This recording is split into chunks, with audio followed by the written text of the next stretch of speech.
Rebonjour tout le monde. Mon nom est Marion Leboyer. On a déjà eu l'occasion de se croiser ou de s'écouter aujourd'hui. Je suis extrêmement heureuse de présider cette session et d'introduire Joël Doré qui est à mes côtés. Joël Doré est chercheur en écologie microbienne intestinale. Il va vous parler de ce second organe qu'est le cerveau et tous ces liens entre le cerveau et l'intestin. Il est aussi le directeur scientifique du Centre d'analyse du microbiome à Métagénopolis. Et c'est un des plus grands chercheurs qui a découvert les liens entre microbiote intestinal et les maladies chroniques, dont les maladies neurodégénératives et les maladies neuropsychiatriques. Il est non seulement l'un des auteurs scientifiques les plus cités au monde, mais il a aussi eu à cœur de contribuer à créer un très grand nombre de start-up très innovantes dans le domaine du microbiote et du probiotique, ce qui sont des domaines importants à la fois pour les aspects diagnostiques et thérapeutiques. Il va faire, et on le remercie beaucoup pour ça, 45 minutes de synthèse sur les relations gut-brain et psychiatrie. Et ensuite, pour ceux qui auraient des questions ou qui voudraient en savoir plus, un symposium où on va continuer à explorer les pistes de la médecine de précision et comment les liens avec le microbiote et les probiotiques permettent d'améliorer nos prises en charge. Joël, un très très grand merci. 45 minutes et pas de questions après. On est tout oui. Merci. Merci beaucoup Marion. Bonjour à tous. Et je vais vous parler de donc, cette relation gut-brain et la psychiatrie. Et je vais commencer par des liens d'intérêt pour des conférences, une coordination éditoriale du bouquin Le microbiote intestinal avec un chapitre sur le gut-brain, recherche translationnelle avec des agroalimentaires et des pharma. Et puis je suis également, comme l'évoquait Mario, cofondateur et conseiller scientifique pour quelques petites startups. Je vais vous parler de l'humain, je vais vous parler de l'humain et des microbes, et commencer par dire qu'on est microbien, on est écosystème, on est symbiose, et c'est un terme sur lequel j'insisterai pas mal. Chacun de nous interagit en permanence avec 50 000 milliards de bactéries, bien d'autres micro-organismes encore, en fait des levures, des champignons, des protistes, des phages et des virus, qui sont présents sur la peau, mais aussi au niveau des sphères mucosales de l'organisme, donc la sphère orale et respiratoire, la sphère urogénitale, et puis bien sûr dans l'intestin, où on a la plus grande richesse et diversité de micro-organismes avec lesquels on interagit. Aujourd'hui, on sait les caractériser au niveau des gènes, et donc on a en moyenne 600 000 gènes microbiens dans ce qu'on appelle le métagénome intestinal, en face des 23 000 gènes de notre génome humain. Alors, je vais organiser ma présentation en 3 grands volets. L'étude ou les études des microbiotes humains, microbiote et symbiose, comment on en est arrivé à prendre en considération finalement la relation homme-microbe plus que simplement les microbes, et puis la symbiose et l'axe intestin-cerveau. Alors, une des motivations d'utiliser des outils moléculaires aujourd'hui pour caractériser le microbiote tient au fait que quand on compare ce que l'on voit au microscope et ce que l'on peut faire pousser sur une boîte de pétri au laboratoire ou sur un milieu de culture, on se rend compte qu'on cultive à peu près 30%. Et ça complique beaucoup, finalement, l'interaction qu'on peut avoir, notamment avec des nutritionnistes ou des cliniciens, pour les instruire sur le microbiote intestinal. Donc, on a développer des outils pour réévaluer le microbiote intestinal par des approches indépendantes de la culture. Et on a, au fil du temps, développé 2 grands volets. La partie, je ne sais pas si vous voyez ma souris, oui. La partie haute de cette illustration, c'est une approche qu'on appelle gène unique, qui nous a conduit à utiliser le gène qui code pour l'ARN ribosomal, 16S, la petite sous-unité ribosomale qui est présente dans tous les organismes vivants, donc c'est assez pratique. Et en plus, c'est une molécule qui retrace dans sa séquence primaire l'évolution. Et donc, c'est ce qu'on appelle un sémantide, et on l'a utilisé beaucoup, on l'utilise encore aujourd'hui. Et puis, on est passé à peu près au tournant du siècle à l'utilisation de la génomique en caractérisant le génome complet ou métagénome, puisque c'est un génome d'un environnement microbien complexe, en fait, ce à quoi on s'adresse.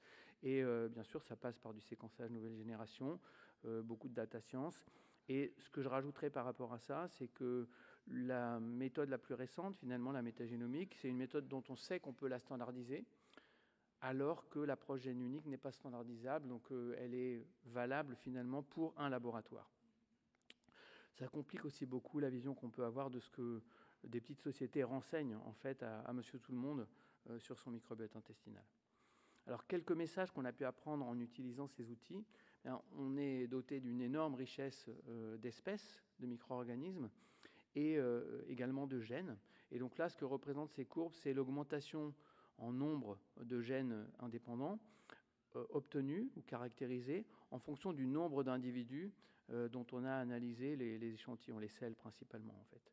Et ce que l'on voit, c'est que la courbe en haut est une courbe qui est montante. Elle est encore montante aujourd'hui après avoir caractérisé plus de 1000 individus. En réalité, sur la planète, quelques dizaines de milliers aujourd'hui. Et nos collègues belges qui font des petits calculs nous disent qu'il faudrait probablement plus de 40 000 personnes pour voir cette courbe atteindre enfin peut-être un plateau. C'est une extrapolation mathématique et on y arrivera un jour puisqu'on est en train de se lancer dans un grand projet de séquençage à l'international d'1 million de microbiomes humains. Donc on devrait y arriver. Et puis la courbe en rouge, c'est celle des gènes qui sont partagés, présents chez au moins 50% de la cohorte qui a été analysée. Et ce que l'on voit, c'est que dès les 100 premiers individus, on avait capturé cette information. Donc on est très différent par des gènes qui sont rares et on est finalement assez similaire quand même par des gènes qui sont très partagés. Je reviendrai un peu là-dessus, mais la première indication qu'on a pu générer, c'est quelles sont les espèces très partagées en individus, présents chez plus de 80% des gens qu'on étudie. Il y a une vingtaine d'espèces en fait, 18 présentées ici. On passera sur les noms latins, on s'en fiche un peu, mais par contre, c'est 18 parmi, en moyenne, 300 espèces dans le microbiote intestinal dominant d'un individu, en moyenne. Donc c'est une petite fraction des populations avec lesquelles chacun de nous interagit. Et puis on a eu 2 surprises dans nos travaux. La première est illustrée ici. On s'est intéressé à l'organisation écologique de l'écosystème intestinal. On s'attendait à pouvoir enfin caractériser l'individu humain moyen sur le plan de son microbiote intestinal. Ce n'est pas du tout ce qu'on a observé. L'ordonnée ici sur cette illustration, c'est le nombre d'individus ou le nombre d'échantillons. Et donc ce que l'on voit, c'est qu'il y a 3 organisations écologiques qui ont été mises en évidence dans la première publication en 2011 et qui sont chacune portées par ou dominées par un genre bactérien particulier. Ruminococcus, Bacteroides, Prevotella. On a eu des travaux associés à ça assez rapidement par un collègue américain qui nous a dit, aux États-Unis, l'entérotype, puisque c'est le nom qu'on a donné à ces organisations écologiques, est porté et drivé par les habitudes alimentaires. Bacteroides étant plutôt chez les gens qui ont des habitudes alimentaires très alimentation ultra transformée, voire fast-food. Les 2 autres plutôt chez les gens qui vont consommer des fruits et légumes. Et puis, deuxième surprise, et on s'était un petit peu, enfin, l'observation précédente avait conduit à suspecter qu'il y avait quelque chose d'inhabituel, c'est la distribution en fonction de le nombre d'individus, en fonction du nombre de gènes caractérisés dans le métagénome de la personne. Et on voit que ça s'étale beaucoup entre moins de 200 000 et plus d'1 million de gènes réellement observés par un individu. Et ça n'est pas une courbe en cloche du tout. La courbe bleue ici, c'est une courbe avec un épaulement sur la gauche qui nous dit il y a des individus qui ont un microbiote pauvre, des individus qui ont un microbiote riche. Et les entérotypes dont j'ai parlé avant ne se distribuent pas de façon aléatoire du tout dans cette observation. Et puis on a pu observer depuis qu'il y a un lien avec la santé assez marqué en fait. Puis il y a une autre façon pour nous d'analyser le microbiote intestinal ou de l'étudier, qui a consisté à ce que j'appelle ici écouter le dialogue entre les bactéries et les cellules, et notamment à partir de modèles de cellules humaines en culture. Alors on utilise un outil qui est classique pour notamment les collègues microbiologistes qui s'intéressent aux pathogènes, qui mettent en contact des cellules en culture et des souches ou des banques génomiques. Donc ce qu'on a surimposé à ça, c'est l'aptitude à extraire l'information génétique de l'écosystème intestinal, puis à cloner des grands fragments de génome de bactéries intestinales. Et ça nous a conduit à étudier vraiment la façon dont des composantes du génome de bactéries intestinales peuvent moduler la fonction de cellules humaines. Et on s'est intéressé à l'immunité, la modulation du système immunitaire, la modulation de la prolifération cellulaire, du métabolisme cellulaire, notamment autour de la fixation des graisses, et puis de certaines cellules particulières, comme les cellules entéro-endocrines, qui produisent des peptides qui sont actifs au niveau du cerveau, notamment déterminants de la perception de satiété, par exemple, et puis actifs en local pour contrôler la motricité intestinale. Donc quelques messages pour cette partie-là. Nous sommes microbiens, écosystèmes, sauf pour quelques rares espèces bactériennes. Nos microbiotes diffèrent en fait beaucoup d'un individu à l'autre, mais restent plutôt stables dans le temps. Ça, je ne l'ai pas illustré. on arrive à reconnaître un individu par son microbiote, même après quelques semaines ou quelques mois, quand on n'a pas une population trop importante. Et puis ils sont fonctionnellement également assez similaires. Et là non plus, je ne l'ai pas illustré, mais on partage énormément de choses en fait en termes de fonctionnalité de nos microbiotes. Je vais maintenant illustrer comment on est passé petit à petit d'une vision vraiment microbiote centrée à une vision microbiote hôte et symbiose. Alors, on devient microbien à partir du moment même de la naissance et s'opère à ce moment-là, en parallèle, la maturation du système immunitaire et le développement du microbiote, ou des microbiotes, puisque celui de la peau également. Et ça conduit à une situation assez unique où le microbiote est reconnu par le système immunitaire, par nos défenses naturelles, comme une partie du soi. Et s'il n'y a pas cette reconnaissance, il y a pathologie en fait. Donc le maintien de cette symbiose est essentiel à la santé et au bien-être. C'est un système complexe, donc fragile. Il peut y avoir rupture au niveau écologique, au niveau microbiote au sens strict. C'est associé à une perte de fonction, notamment la fonction qu'on appelle la fonction de barrière, qui nous protège contre les microbes de l'environnement, qui les empêche de s'implanter en fait, et donc un risque infectieux. Et puis ça peut être au niveau de l'immunité, une rupture de tolérance immunitaire. Et à ce moment-là, cette perte d'homéostasie est associée à un risque de troubles immunomédiés. Le microbiote nous apporte essentiellement des fonctions protectrices en fait, alors qu'il complémente à travers, dans un acquis à travers l'évolution, qui complémente les gènes et les fonctions humaines par des gènes et des fonctions microbiennes qui expliquent en grande partie le terme de symbiose. Il va jouer un rôle de régulateur endocrino-métabolique. On connaît bien l'association entre des déviations du microbiote, de la symbiose et le risque métabolique. Un rôle de régulateur immuno-inflammatoire. Là aussi, il y a un nombre de pathologies importantes qui sont liées à des dérèglements de la symbiose. Un rôle de protecteur antimicrobien, c'est l'effet de barrière que j'évoquais à l'instant. Et puis un rôle de régulateur neurovégétatif pour illustrer simplement le fait qu'on a aujourd'hui documenté des interactions entre le microbiote et les tissus, comme le tissu adipeux, ou les organes, comme le foie, le cœur ou le cerveau. Et puis un autre moteur de nos travaux, ça a été la prise de conscience que si, avec des progrès considérables de la médecine, avec l'hygiène, la vaccination, les antibiotiques, notamment dans la deuxième moitié du siècle dernier, on avait vu ces progrès énormes dans le contrôle des maladies infectieuses, même si la Covid nous rappelle un peu à l'ordre aujourd'hui. Ce qu'on avait observé au plan épidémiologique dans le même temps, 1950 à 2000, c'est cette augmentation de maladies chroniques, cette augmentation constante, parfois exponentielle et toujours incontrôlée depuis maintenant 60 ans. Et l'OMS nous dit une personne sur 4 en 2025 sera concernée par au moins une de ces pathologies et très souvent plusieurs en même temps. L'espérance de vie est déjà impactée aux États-Unis et dans ce contexte-là, la prévention est un besoin urgent, au-delà de la compréhension de ce qui s'est passé en fait, de qu'est-ce qu'on a fait pour mériter ça finalement, qui est une question vraiment difficile. Alors, un clin d'œil avant de commencer sur cette question de comment on est arrivé là. L'autisme, c'est une courbe exponentielle. Quand j'en parle avec Marion me dit oui, mais le diagnostic est amélioré au fil des années. Et effectivement, probablement peut-être 25% de cette augmentation est liée à l'amélioration du diagnostic. Mais il n'en reste pas moins que la courbe augmente de façon exponentielle et incontrôlée. C'est une naissance sur 50 aujourd'hui aux États-Unis qui sera à la naissance ou dans sa vie concernée par l'autisme. Donc, les explications possibles à cette situation ou cette observation sont que depuis 2 ou 3 générations humaines, on a changé énormément de choses qui vont impacter le microbiote et la symbiose, notamment tout ce qui entoure la naissance, le mode et l'environnement de naissance, les habitudes de vie et de nutrition, qui impactent potentiellement directement le microbiote, et l'exposition à des composés chimiques, avec une vitesse de changement qui est beaucoup plus rapide que ce que ne peut gérer l'évolution du génome humain, bien sûr. Donc c'est l'épigénétique ou le microbiote qui accuse les conséquences. Alors on a travaillé depuis presque 30 ans maintenant sur la caractérisation de l'altération du microbiote dans un grand nombre de contextes pathologiques qui sont listés là, qui concernent le système nerveux central, la sphère gastro-intestinale et hépatique, qui a été la première en fait, le métabolisme ou le cardiométabolisme et l'immunité au sens strict. Et je rajoute ici l'immunothérapie du cancer pour laquelle on documente depuis peu un rôle du microbiote.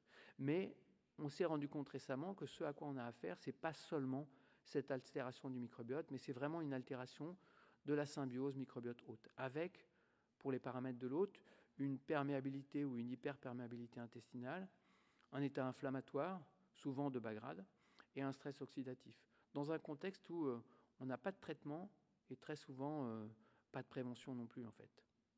Alors ça, c'est de l'observation, c'est de la corrélation d'une certaine façon, pas d'éléments de causalité, donc on s'est demandé comment accéder à des éléments de causalité, je ne peux pas dire plus que des éléments de causalité. Et on utilise pour ça le transfert de microbiote. La question qu'on se pose, c'est est-ce que le microbiote peut construire une symbiose altérée et, ce faisant, conférer un risque ou reproduire les symptômes d'une affection chronique. Et donc ça a été fait dans un certain nombre des contextes que j'avais cités plus haut, et notamment l'autisme, la dépression résistante, la sclérose en plaques, pour les maladies inflammatoires, la maladie de Crohn principalement, mais aussi dans le foie, la NASH et la cirrhose, et puis l'obésité. C'est l'obésité en 2004 en fait qui a été la première démonstration, avec une étude assez jolie sur des jumeaux discordants pour l'obésité, qui montre que quand on transfère le microbiote du jumeau obèse, on va induire un développement d'obésité beaucoup plus rapide chez l'animal. Et puis, l'autre modalité de transfert de microbiote dont on peut tirer des leçons aujourd'hui, c'est le transfert du microbiote de l'homme vers l'homme, qui dans ce cas-là a vocation à montrer que le microbiote peut restaurer la symbiose et, ce faisant, atténuer les symptômes d'affection chronique, même si on ne guérira pas nécessairement ces maladies. Et donc ça a été réalisé dans l'autisme également, dans la rectocolite hémorragique pour les IBD, dans la cirrhose et dans l'insulinorésistance. Notamment, c'est un domaine qui est très très mouvant et qui bouge beaucoup en ce moment avec des centaines d'essais cliniques en cours. Et puis je vais progressivement illustrer comment la symbiose est vraiment un point majeur. En fait, la symbiose altérée avec les 4 leviers que j'ai déjà mentionnés, ça veut dire qu'on a altération du microbiote, perméabilité, ça conduit à de l'inflammation qui conduit à du stress oxydatif. Et le stress oxydatif va altérer un peu plus le microbiote intestinal en affectant les dominants qui sont sensibles à l'oxygène en général, en fait, qui sont dans un environnement anaérobie strict. Et donc ça nous donne 4 leviers pour travailler, 4 leviers pour nous aider au diagnostic, à la prédiction, mais potentiellement aussi à la prévention et à la thérapie, donc des éléments qu'on développera un petit peu plus dans l'atelier tout à l'heure.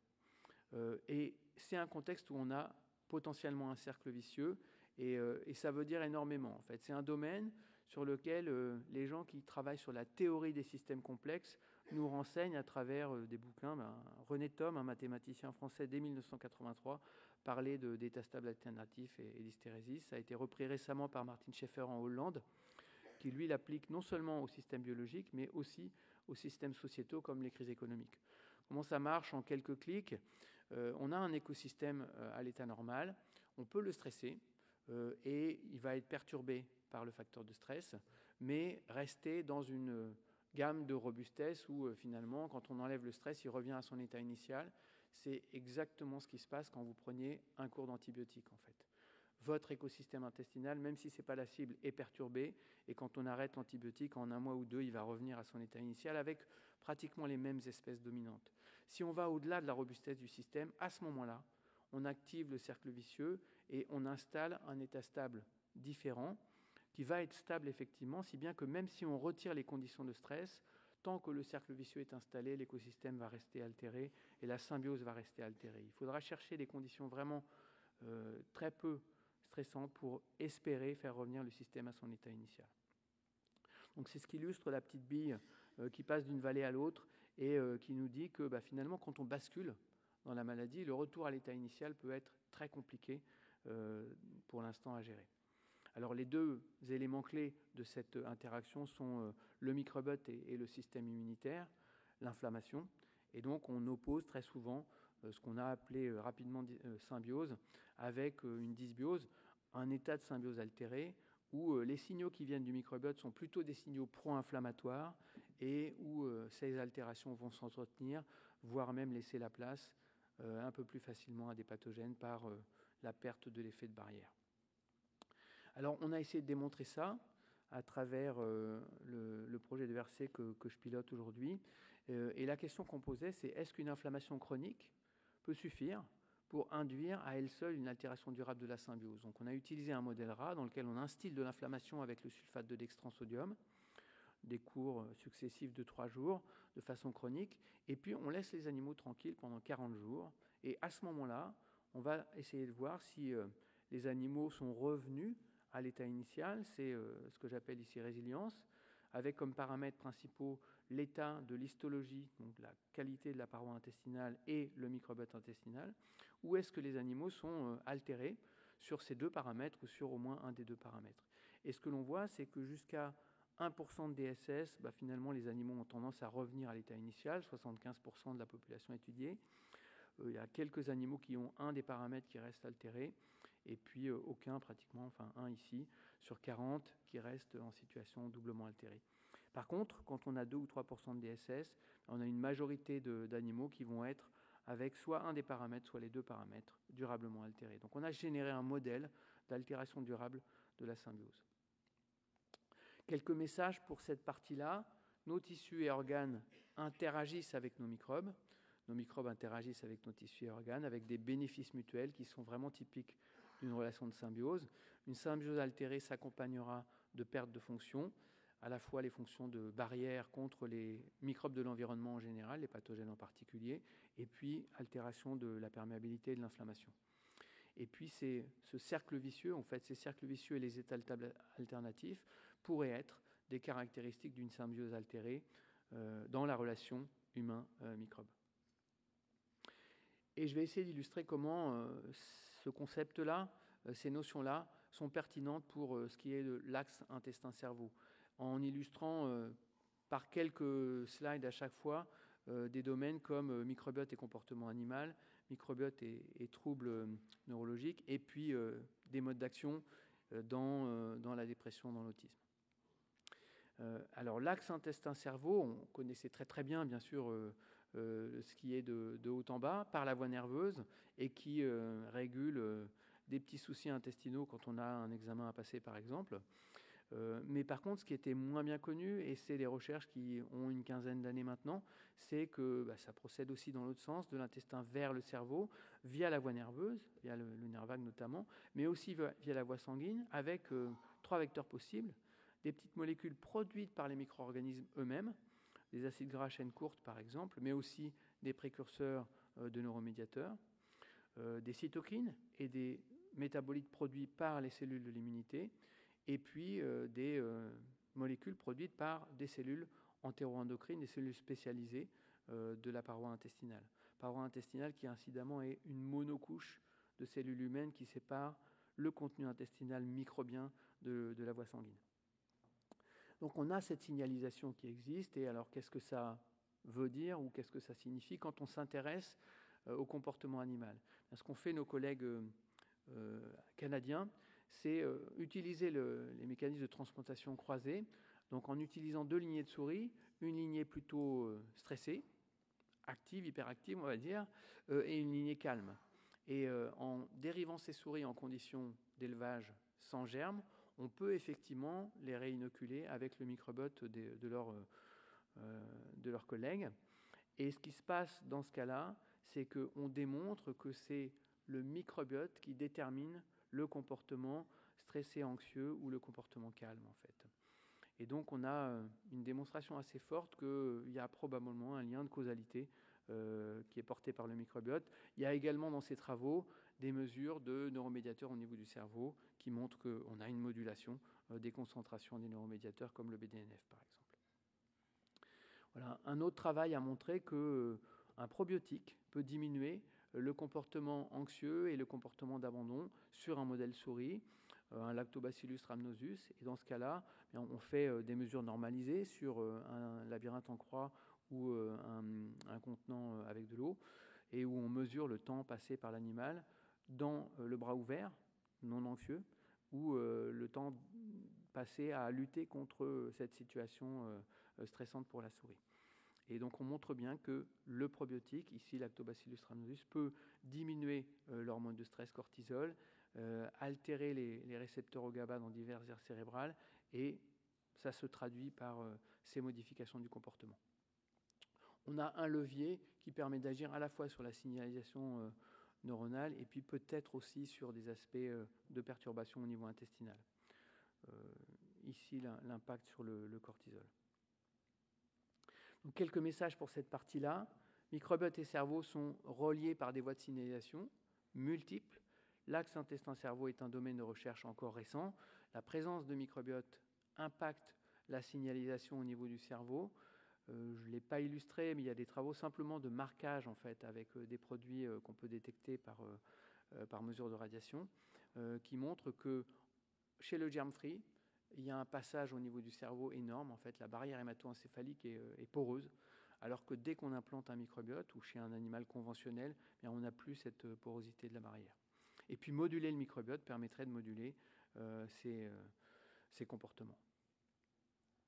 Microbiote et troubles neurologiques, je vais commencer par quelques diapos sur le mode d'action, assez peu en fait, mais c'est important de partager ces éléments-là. L'intégrité de la paroi intestinale est vraiment un élément essentiel. Une rupture d'intégrité de la paroi intestinale est associée à des paramètres d'anxiété, potentiellement à une dysfonction cognitive, à la dépression et à des fonctions sociales altérées.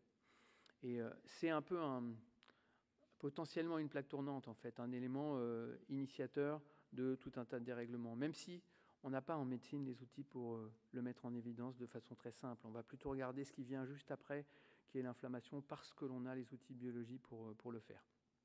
Mais en tout cas, c'est un fil conducteur récurrent dans un grand nombre d'affections chroniques, pas seulement pour ce qui concerne la sphère neurologique. Et rupture de barrière, c'est inflammation, en fait, c'est passage de signaux et inflammation au niveau intestinal. Et bien, il y a une place clé de l'altération de la symbiose hôte-microbe à travers ce que j'évoquais, le microbiote et l'inflammation, dans la neuro-immunopsychiatrie.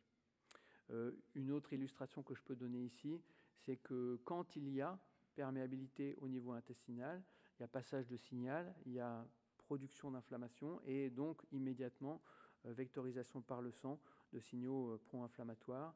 Et ça s'accompagne au niveau de la barrière hémato-encéphalique d'une porosité également, qui, elle, va induire du passage de signaux et de la micro-inflammation, impactant la signalisation au niveau du cerveau.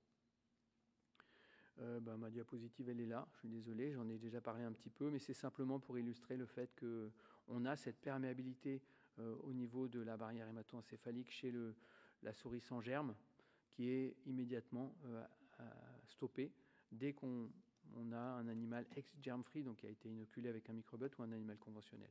Donc en absence de microbiote, le traceur radioactif pénètre abondamment dans le cerveau. Alors qu'est-ce qu'on a comme élément pour aller un petit peu plus loin, symbiose et axe intestin-cerveau dans la dépression? On a quelques éléments, et notamment un travail de transfert de microbiote du patient vers un modèle qui est un modèle rat en l'occurrence. Donc c'est des animaux qui sont préparés, en l'occurrence qui ne sont pas mis en condition germ-free, mais qui sont conditionnés par un traitement antibiotique pendant 4 semaines, et ce qui permet finalement d'inoculer un microbiote et d'en implanter une partie au moins. Là, les inoculations sont assez fréquentes. Et puis ensuite, il y a des analyses comportementales, préférences alimentaires, open field pour l'anxiété, le labyrinthe en croix surélevé pour l'anxiété, la motricité intestinale et puis le swim test pour la dépression. Et ce qui a été montré dans ce travail, c'est qu'effectivement, chez l'animal, quand on compare le contrôle et les animaux qui ont reçu le microbiote de patients dépression, on a des paramètres de comportement qui sont modulés, pas tous, et notamment la préférence alimentaire, le comportement d'anxiété en open field ou en labyrinthe en croix. On a une altération concomitante des voies de signalisation kynurénine-tryptophane, altération de ces voies-là. Et puis on a en même temps alors un signal non significatif, mais qui tend à démontrer qu'on pourrait avoir une augmentation d'inflammation, elle est légère en fait, et un impact sur la motricité intestinale, léger également. Et puis enfin, on a des éléments qui nous renseignent sur la situation dans l'autisme. Alors il y a eu énormément de travaux qui ont été publiés sur microbiote intestinal dans l'autisme, qui sont un peu illustrés sauvagement, j'ai envie de dire, dans cette diapositive. Mais surtout, ce que j'ai envie de faire passer comme message, c'est que ces travaux, qui datent un petit peu pour la plupart, étaient basés sur l'utilisation de l'outil que j'ai appelé gène unique au début, qui est cette méthodologie qui n'est pas standardisable en fait. Et donc il y a un effet laboratoire énorme dans ce qu'on observe. Et le résultat, c'est qu'on a une absence de convergence dans les observations qui sont faites, certains taxons bactériens qui apparaissent dans des études, pas dans d'autres, et donc une difficulté de vraiment mettre en évidence ce que pourrait être l'altération de la symbiose au niveau de la photographie du microbiote chez les patients autistes.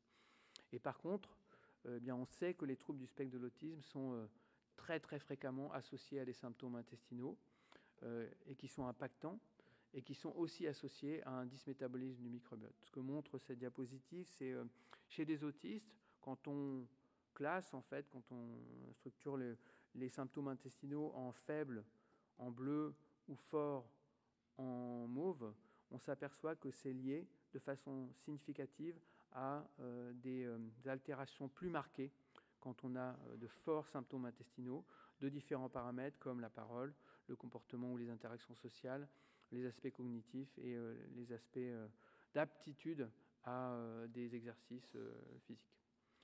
Donc les composantes du score ATEC qui est présenté ici sont toutes plus élevées en présence de symptômes intestinaux et plus marqués. Et le microbiote présente une réduction de son métabolisme. Je ne l'ai pas illustré ici, mais simplement les acides gras à chaîne courte, qui sont des produits classiques de la fermentation microbienne, sont en concentration plus faible quand on a une symptomatologie intestinale plus marquée. Et donc on a une altération de globalement les fonctions du microbiote intestinal. Et puis on a quelques travaux qui ont utilisé le transfert de microbiote. Donc ce travail-là de l'équipe de Sarkis Mazmanian a utilisé le transfert de microbiote de patients autistes ou de contrôle neurotypique vers un modèle animal germe-free. Et ce qui a été montré, c'est que ça a induit un effet chez la deuxième génération. C'est assez rare comme travail qu'on aille jusqu'à faire reproduire les animaux, puis analyser des aspects de comportement et de physiologie et de biologie sur la génération d'après. Là, en l'occurrence, ce qui est montré, c'est une altération du comportement, l'expression des gènes dans le cerveau, qui est également altérée, la barrière intestinale qui est perméable, le microbiote est modifié et on a une perte de fonction avec, parmi les métabolites, une perte de l'aminovalérate et de la taurine. Et ce qu'ont fait les collègues en Californie, c'est utiliser cette information pour, sur un modèle animal d'autisme, essayer de voir si le 5-aminovalérate ou la taurine était capable de finalement résoudre les aspects comportementaux. Et effectivement, les symptômes comportementaux, l'excitabilité neuronale sont rétablis par l'administration des métabolites ensemble, sur un modèle souris d'autisme. Et puis enfin, il y a un travail qui a été réalisé aujourd'hui de transfert de microbiote vers des enfants autistes avec symptômes intestinaux.